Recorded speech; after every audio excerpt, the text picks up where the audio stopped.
Dorfin, on est repassé sous les 4 000 $. Oui. Objectif symbolique, 3 974. François Delassus est avec nous, hors en cash. Bonjour, merci d'être avec nous comme régulièrement pour faire le point un petit peu sur l'or. Donc on passe légèrement sous les 4 000. Il faut dire qu'on sort quand même d'une année formidable, depuis le 1er janvier, une année sans doute historique pour l'once Dorfin. Là, on sent une forme de temporisation. Et je dirais même que c'est un petit peu... Tiens, très curieusement, puisque l'or, c'est quand même la valeur refuge par excellence, c'est un petit peu comme l'IA du côté de Wall Street. On est à un point pivot où on se dit, oula, est-ce que tout cela est bien raisonnable ? Et on assiste à une certaine forme de liquidation de certaines positions, un petit écrémage. Est-ce qu'il y a quelque chose de structurel, selon vous, qui est en train de changer dans le paradigme, ou est-ce qu'on reste sur une tendance solide ? Pour nous, et quand on discute avec des experts, on reste sur une tendance solide. Là, on a, si vous voulez, une consolidation qui est plutôt saine, puisqu'on a quand même, depuis le début de l'année, une accélération du cours énorme. Il ne faut jamais oublier qu'on était à 2619 dollars le 1er janvier. On est passé à 3 000 $, le 14 mars. On a dépassé les 4 000 $, une barrière historique, donc le 8 octobre, pour aller jusqu'à 4 341 $. Et puis, on a eu le 21 octobre, bien sûr, une baisse, mais qui est liée aussi à une prise de bénéfices. C'est-à-dire que les gens, vous savez, cette barre de 4 000 $, elle est très symbolique. Oui. Elle traduit le fait d'un monde qui doute. Ça, c'est ça le problème. On a l'explosion des dettes souveraines, on a les tensions géopolitiques, on a des monnaies qui vacillent. Alors, là, aujourd'hui, on assiste plutôt à une prise de bénéfices, à une consolidation temporaire, qui est d'ailleurs assez bonne pour des gens qui souhaiteraient rentrer aujourd'hui. Bien sûr, oui. Et puis, il ne faut pas oublier une chose, c'est quelque chose qu'on a noté depuis maintenant un an, c'est l'effet FOMO. Vous savez, c'est le fameux Fear of Missing Out. C'est fait qu'il y a des gens qui ont voulu, qui sont venus au début et acheter des ETF, de l'or, pièces et lingots, pour éviter de manquer de perdre des gains. Et là, il y a des gens qui se sont positionnés. Donc voilà. Alors, il y a une distinction que vous faisiez justement entre euro et dollar, parce que on grimpe de 35% en euros depuis le début de l'année, on grimpe de 51% au dollar. Bon, ça veut tout dire. Ça veut tout dire. Alors, c'est vrai que aussi, il y a eu un effet dollar aussi qui a pu jouer sur le cours de l'or, puisqu'on a assisté, si vous voulez, un peu à une rehausse de nouveau du dollar.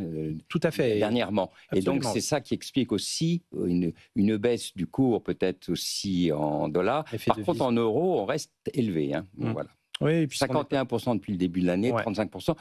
En plus, on est sur un métal qui s'apprécie généralement sur le moyen-long terme. Exactement. Là, on a une accélération assez incroyable et c'est pour ça aussi que peut-être le marché a besoin de respirer. Et techniquement, j'allais vous dire, vous qui avez une énorme expérience vous avez vu les cours s'affoler peut-être comme jamais dans votre carrière, est-ce que cette volatilité implicite de l'or qu'il est très rarement, est-ce que ça a provoqué des inquiétudes selon vous, peut-être l'impression que les investisseurs se trompaient un petit peu d'objet en investissant sur l'or, comme certains à Wall Street comparaient la progression à certaines cryptos. Est-ce que là-dessus, il n'y a pas un avertissement quand même aux investisseurs? Pas vraiment, parce que si vous regardez les chiffres qui viennent d'être publiés par le World Gold Council concernant le 3e trimestre... Sur la demande, là. Oui, sur la demande. Donc, on s'aperçoit qu'il y a eu plus de 300 tonnes de pièces et lingots achetés au 3e trimestre, 4e trimestre consécutif de plus de 300 tonnes achetées. Les ETF ont fait plus de 28%. Les banques centrales, même avec un prix élevé, continuent à acheter de l'or, en particulier les banques centrales des pays émergents, celles qui veulent dédollariser. Je crois qu'on a une tendance de fond qui est assez importante sur la demande de l'or aujourd'hui, ce qui explique aussi pourquoi les gens s'intéressent à l'or. C'est aussi le fait que son côté stratégique est réapparu et est manifestement consacré par les banques centrales. Tout à fait. Cela dit, il y a aussi un facteur qui est très important. Et je vous avais déjà posé la question la dernière fois que vous étiez venu, mais justement faire le point là-dessus. On voit énormément de demandes de la part des banques centrales, parce que c'est elles qui vraiment animent le marché.